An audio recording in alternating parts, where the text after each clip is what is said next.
একটা ক্লাস আজকে সামান্য মানবতা এবং ভদ্রতা ভুলে গেছে। আজকে আমি ফেনীতে গিয়েছিলাম, শহীদ পরিবারের মা এবং বাবারা, ভাইয়েরা, বোনেরা সেখানে এসেছিল, সন্তানরা এসেছে। আমি তাদের প্রতি সহানুভূতি জ্ঞাপন করার এক পর্যায়ে একজন বয়স্কা মা হঠাৎ করে এসে আমাকে জড়ায় ধরছেন। উনি কান্না শুরু করেছেন।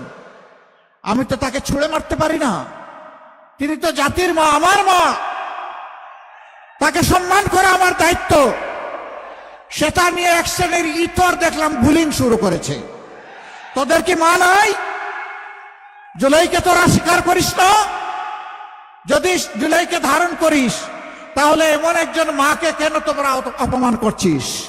আফসোস, কেউ বদলানোর আকাঙ্ক্ষা নিয়ে এগিয়ে গেল, আর কেউ আগের মতো আবার সেই ফেসিবাদী কায়দায় অপকর্ম শুরু করে দিল। অবশ্য কুমিল্লার মানুষ শিক্ষিত এবং ভালো, এখানে কেউ ছাদাবাটা নেয় না কারো কাছ থেকে। আমি বহু জায়গায় গাড়ি থেকে নেমে কানে কানে গিয়ে জিজ্ঞেস করি ফুটপাতের দোকানদারকে যে এখানে কেউ চাঁদা চায় কিনা। দেখি চতুর্দিকে তাকায় তাকাইয়া বলে, জি না, আমার কাছে কেউ চাঁদা চায় না। আমি বললাম, ভাই, আমি তোমার মুখের দিকে তাকাইয়া প্রশ্ন করলাম, তুমি চতুর্দিকে তাকাইলা কেন?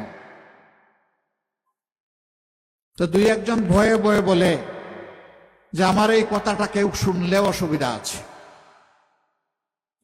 চাঁদা নিয়ে আবার শাসন করে যায়, বলে যায় সাবধান, কাউকে বলতে পারবে না আমি যে চাঁদা নিয়েছি। ফুটপাতের দোকানদার থেকে শুরু করে শিল্পপতি পর্যন্ত কেউ তাদের যন্ত্রণা থেকে রক্ষা পাচ্ছে না।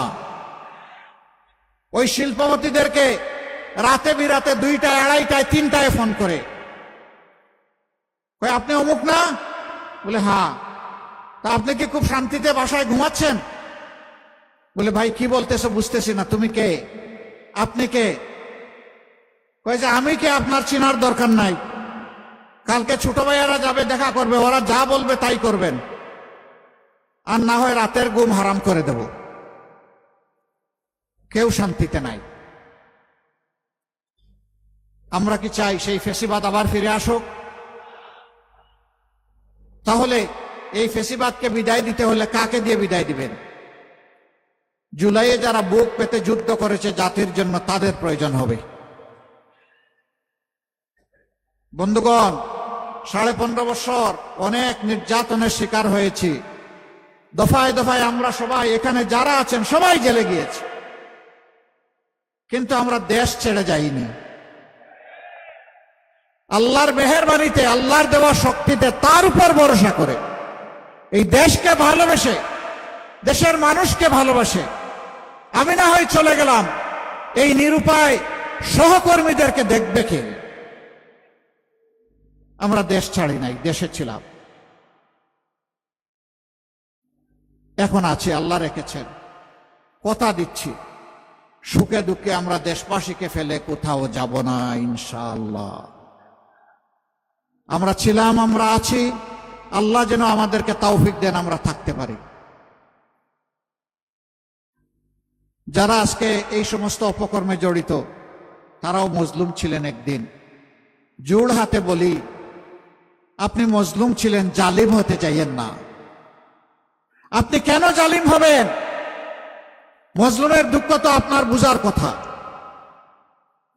কিন্তু যারা এত কিছুর পরেও বুঝবেন না তাদেরকে ইনশাআল্লাহ আগামী 12 তারিখ বুঝিয়ে দিতে হবে। অনেকে এখন সন্ত্রাসের পরিবেশ সৃষ্টি করছেন মানুষের মধ্যে ভয় ভীতি সৃষ্টি করার জন্য। মায়েদের ব্যাপারে আমি আর কথা বলতে যাচ্ছি না। এখানে 2 যুবক, তারা অত্যন্ত স্পষ্টভাবে তাদের অভিব্যক্তি মায়ের প্রতি তারা ব্যক্ত করেছে। আমি শুধু একটা কথা বলবো, আপনারা এটা ছেড়ে দেন। আপনারা ছেড়ে যদি না দেন, মনে রাখবেন আমরা আমাদের জীবনের চাইতে মায়েদের ইজ্জতের মর্যাদা অনেক বেশি বুঝি।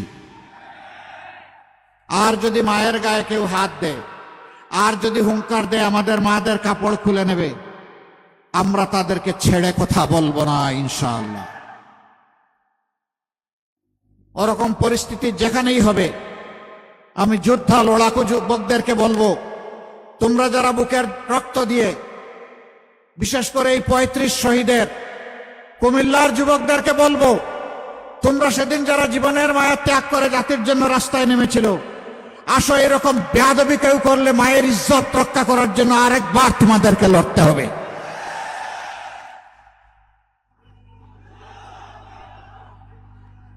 বহু জায়গায় ভয়ভীতি দেখানো হচ্ছে, বলা হচ্ছে অমুক মার্কায় ভোট না দিলে ভোট সেন্টারে যাবেন না, গেলে খবর আছে।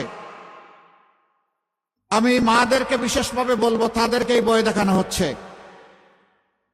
আপনারা ওই মা যারা শরীফ উসমান হাদিকে জন্ম দিয়েছেন, ওই মা যারা আবরার ফাহাদকে জন্ম দিয়েছেন, ওই মা যারা আবু সাইদকে জন্ম দিয়েছেন, যে আবু সাইদ বলেছিল হয় আমার অধিকার দে, না হয় আমাকে একটা গুলি দে। আপনারা সেই মা। যদি কেউ ভয় দেখাতে আসে, চোখে চোখ রেখে বলবেন, এটি আমার অধিকার, এটি আমার দায়িত্ব, ভোট দিতে আমি যাব, তুমি পারলে ঠেকাবা। ওরা বিড়ালের মতো পালাতে বাধ্য হবে ইনশাআল্লাহ। আমরা আছি, আমরা আছি, মায়েদের সাথে আছি। একটা ক্লাস আজকে সামান্য মানবতা এবং ভদ্রতা ভুলে গেছে। আজকে আমি ফেনীতে গিয়েছিলাম, শহীদ পরিবারের মা এবং বাবারা, ভাইয়েরা, বোনেরা সেখানে এসেছিল, সন্তানরা এসেছে।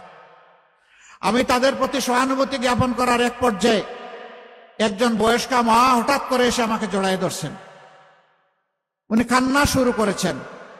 আমি তো তাকে ছুঁড়ে মারতে পারি না, তিনি তো জাতির মা, আমার মা, তাকে সম্মান করা আমার দায়িত্ব। সেটা নিয়ে এক শ্রেণীর ইতর দেখলাম বুলিং শুরু করেছে। তোদের কি মা নাই? জুলাইকে তোরা স্বীকার করিস না? যদি জুলাইকে ধারণ করিস, তাহলে এমন একজন মাকে কেন তোমরা অপমান করছিস? সম্মানিত বন্ধুগণ, এখানে যুবকরা আছেন, আমরা স্পষ্ট বাতায় বলছি, কোন যুবকের হাতে কোনো বেকার ভাতা আমরা তুলে দেব না। আমাদের যুবকরা বেকার ভাতা খাওয়ার জন্য লড়াই করে নাই, তারা লড়াই করেছে তাদের কাজের অধিকার পাওয়ার জন্য। আমরা প্রত্যেকটা যুবকের হাতকে দেশ গড়ার কারিগরের হাতে পরিণত করব ইনশাআল্লাহ। প্রত্যেকটা মেয়ের হাতকে আমরা দেশ গড়ার কারিগরের হাতে পরিণত করব। তারপরে মর্যাদার কাজ তাদের হাতে তুলে দেব। সেদিন প্রত্যেকটা নাগরিক, যুবক যুবতী বলবে, আমি বাংলাদেশ, আমাকে দেখে চিনে নাও বাংলাদেশ কি। আমরা সেই সম্মানের জায়গায় যুব সমাজকে বসাতে চাই। যুব সমাজ প্রস্তুত? যারা যুবক হাত তুলেন। ও মা, সবাই তো দেখি যুবক। তাইলে যাও, আমিও তোমাদের সাথে যুবক ইনশাআল্লাহ।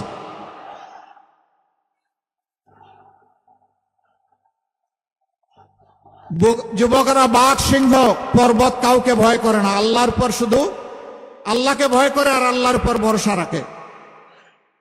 জাতির মুক্তির পথে যত বাধা আসবে, সেটা যদি হিমালয় পর্বতের মতো হয়, মহান আল্লাহর কাছে তৌফিক চাই আমরা যেন সেটাও মাড়িয়ে সামনে অগ্রসর হতে পারি। আমরা কথা দিচ্ছি, আল্লাহ যদি আমাদেরকে এই দেশ সেবার দায়িত্ব দেন, আমরা চাঁদাবাজের কোনো অস্তিত্ব রাখব না, আমরা দুর্নীতিবাজদের অস্তিত্ব রাখব না। হায় হায়, এখন তো সবাই বিপদে পড়ে গেছে, এখন কি হবে? চাঁদাবাজ যারা, তাদেরকে বলছি, ভাই এটা হারাম, এই কাজ ছেড়ে দাও, যা করেছে তওবা করো, পারলে সবার হক ফেরত দাও। এরপরে তোমাদের যদি কিছু না থাকে, আমাদেরকে আল্লাহ যা রিজিক দিয়েছেন তাই ভাগ করে তোমাদের সাথে খাবো। তবু আল্লাহর রাস্তায় তোমরা চাঁদাবাজি করো না। আমরা তোমাদেরকে শিক্ষা দিব, প্রশিক্ষিত করব, তোমাদের হাতেও ইনশাআল্লাহ মর্যাদার কাজ তুলে দেব। সেদিন তোমরা গর্বের সাথে বলবো, আমি আর চাঁদাবাজ নই, আমি দেশ গড়ার কারিগর। দুর্নীতি মানুষ দুই কারণে করে, একটা লোভ আর একটা বাধ্য হয়ে। বিশেষ করে সরকারি কর্মকর্তা কর্মচারী যারা আছেন, আমরা জানি বিভিন্ন ক্ষেত্রে বেতন কাঠামো এমন যে এর উপর জীবন ধারণ করা প্রায় অসম্ভব। আপনি রাষ্ট্রের সার্ভিস নেবেন, আর তাকে সম্মানের সাথে বাঁচতে দিবেন না, ব্যবস্থা করবেন না, এই রাষ্ট্রের এরকম কেউ বাধ্য হয়ে যদি অপরাধ করে তাকে শাস্তি দেওয়ার কোনো অধিকার নেই। আগে সম্মানের সাথে বাঁচার সুযোগ করে দিতে হবে। সরকারি, বেসরকারি, আধা সরকারি, স্বায়ত্তশাসিত সব মিলেই হচ্ছে আমাদের কর্মসংস্থান। আমরা কথা দিচ্ছি এই সব ক্ষেত্রে ইনসাফ কায়েম করা হবে ইনশাআল্লাহ। আরেকটা জিনিস আমরা সাফ করে বলতে চাই, আমরা সমাজে ইনসাফ কায়েম করব। সেই ইনসাফ, একজন সাধারণ শ্রমিক অপরাধ করলে তার যে আইনে বিচার হবে, যে শাস্তি হবে, রাষ্ট্রের প্রেসিডেন্ট এবং প্রধানমন্ত্রী যদি একই অপরাধ করেন তাদেরকেও ছাড় দিয়ে কথা বলা হবে না। একই আইনে একই অপরাধের একই শাস্তি তাদেরকেও ভোগ করতে হবে। বরঞ্চ অভাবের তাড়নায় যদি সাধারণ মানুষ কিছু করে সে মাপ পেয়ে যাবে, কিন্তু রাষ্ট্রীয় দায়িত্বে আসা লোকটি অবশ্যই তিনি কোনো দায় মুক্তি পাবেন না। আরেকটা কথা পরিষ্কার করতে চাই, আমরা পরিবারতান্ত্রিক রাজনীতি আর দেখতে চাই না। রাজার ছেলে রাজা হবে, যোগ্যতা থাকুক কিংবা না থাকুক। রানীর মেয়ে রানী হবে, যোগ্যতা থাকুক কিংবা না থাকুক। এই রাজনীতি বাংলাদেশকে ফ্যাসিবাদের দিকে ঠেলে দিয়েছিল। এই রাজনীতি দুর্নীতিতে ডুবিয়ে দিয়েছিল। এই রাজনীতি মানুষের সকল অধিকার কেড়ে নিয়েছিল। আমরা সেই শিক্ষা, সেই ন্যায় বিচার কায়েম করতে চাই। মেধা থাকলে, যোগ্যতা থাকলে একজন রিক্সা চালক ভাইয়ের সন্তান হবে ইনশাআল্লাহ এদেশের প্রধানমন্ত্রী। তাকে বঞ্চিত করার অধিকার কারোই থাকবে না। আমরা সেই দেশটাই গড়ার স্বপ্ন দেখছি। মা বোনদের ব্যাপারে স্পষ্ট বলতে চাই, আপনাদেরকে জুজুর ভয় দেখানো হচ্ছে, দুঃখাবাজরাই ভয় আপনাদেরকে দেখাচ্ছে। আজ যারা আপনাদের কাপড় খুলে নেওয়ার কথা বলে, আপনি কখনো এই সমস্ত দুর্বৃত্তদেরকে বিশ্বাস করবেন না। বরঞ্চ মা হিসাবে আপনাদেরকে যারা সম্মান দিতে চায়, আপনারা তাদের জন্য বুক ভরে দোয়া করবেন, এটা আমাদের বিশ্বাস। আর তার আলামত স্পষ্ট হয়ে উঠেছে। একজন বোন, আপনারাও দেখেছেন সোশ্যাল মিডিয়ায়, সে তার পছন্দের কাপড় পরে হঠাৎ করে এক সাংবাদিকের মুখোমুখি। সাংবাদিক বন্ধুটি তাকে জিজ্ঞেস করেছেন যে আপনি আগামী শাসন ক্ষমতা কারে দেখতে চান? তিনি বলেছেন জামাত। জামাতকে কেন দেখতে চান? বলে জামাত আসলে দেশটা ঠিক হবে। বলে যে তাইলে তো এই কাপড় পরে চলতে পারবেন না। বলে যে না, পরবো না, অন্য কাপড় আপনাকে পরতে হবে। কয় তাই পরবো। এরপরে জিজ্ঞেস করেছে সাংবাদিক বন্ধুটি, জামাতের কোন জিনিসটা আপনার ভালো লাগে? কয়েছে জামাতই আমার ভালো লাগে। কেন? এই আস্থার ভিত একদিনে তৈরি হয়নি। মা বোনেরা বিশ্বাস করতে শুরু করেছেন এদের হাতেই আমাদের ইজ্জত নিরাপদ থাকবে। মাথা গরম হওয়ার এইটাই কারণ, আর কোনো কারণ নাই। হ্যাঁ, শরীরের উপর হাত দিতে পারবেন, চাবক বসাইতে পারবেন, সন্ত্রাস করতে পারবেন, কিন্তু মনে রাখবেন মনের উপরে কোনো চাবুক চলে না। আমরা মাদেরকে কথা দিচ্ছি, শিক্ষা, উচ্চ শিক্ষা সবকিছু আপনাদের জন্য নিশ্চিত করা হবে। আমরা আমাদের পলিসি ডিক্লেয়ার করেছি, মাস্টার্স পর্যন্ত মায়েরা ইনশাআল্লাহ সরকারি খরচে লেখাপড়া করবে। এখন ভাইয়েরা মন খারাপ করছেন নাকি যে আমরা কি দোষ করলাম? না, দোষ করেন নাই, ওনাদের গুণের স্বীকৃতি দেওয়ার জন্য এটা আমরা করছি। আচ্ছা, কেউ কি হাত তুলবেন যে এইখানে আপনার এই বয়সে আপনি আপনার গর্বে একটা বাচ্চা ধারণ করেছেন? এইরকম কেউ আছেন? নবডি, কেউ নাই। অসম্ভব, পুরুষ তার গর্বে বাচ্চা ধারণ করতে পারবে না।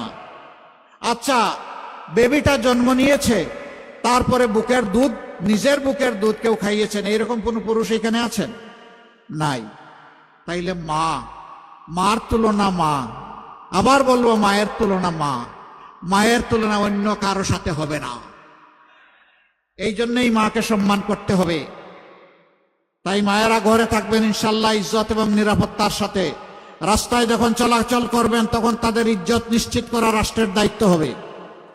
আর যখন তারা কর্মস্থলে যাবেন তখন তারা উইথ ডিগনিটি এন্ড সিকিউরিটি, সম্মান আর নিরাপত্তার সাথে তারা ইনশাল্লাহ কাজ করবেন।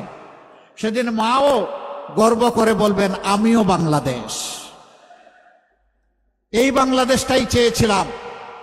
এই বাংলাদেশ কায়েম না হওয়া পর্যন্ত আমাদের লড়াই অব্যাহত থাকবে ইনশাআল্লাহ। এই রাষ্ট্র কোনো পলিটোক্রেটিক রাষ্ট্র হবে না।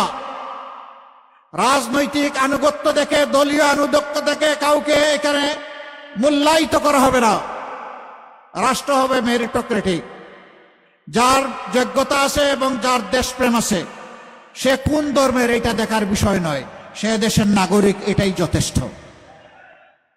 তাকে সেই জায়গায় বসিয়ে দেওয়া হবে। দল ধর্মে কোনো ব্যবধান আমরা রাখবো না। আমরা জাতিকে বিভক্ত করতে দেব না। আমরা ঐক্যবদ্ধ জাতি নিয়েই সামনে এগিয়ে যেতে চাই। প্রশাসনের বিভিন্ন স্তরে যারা আছেন তাদের প্রতি আমাদের অনুরোধ, আপনারা আবার সবার মিলেই তো বাংলাদেশ। আসুন আমরা সবাই যার যার জায়গা থেকে বিবেকের আলোকে, আইনের গাইডলাইন অনুযায়ী আমরা চলি। আমরা প্রশাসনের কারো কাছে কোনো আনুকূল্য চাই না। কোনো দলের আনুকূল্য না করে 18 কোটি মানুষের আনুকূল্য করুন। তাইলেই আমরা আপনাদের প্রতি থ্যাঙ্কসফুল থাকব। অন্তরের অন্তঃস্থল থেকে আমরা আপনাদেরকে ধন্যবাদ জানাবো। আমরা দেখছি অনেকে সেই দায়িত্ব অতীতে নয়ছয় করেছেন, উলটপালট করেছেন, তছনছ করেছেন। এখন তাদের অনেকের জীবনটাই তছনছ হয়ে গিয়েছে। তারা এই দেশের নাগরিক, তাদের জন্য কষ্ট লাগে। কেন এই অপকর্ম করতে গেছিলেন? অন্যকে সন্তুষ্ট করতে নাকি নিজের আখের গুছাতে?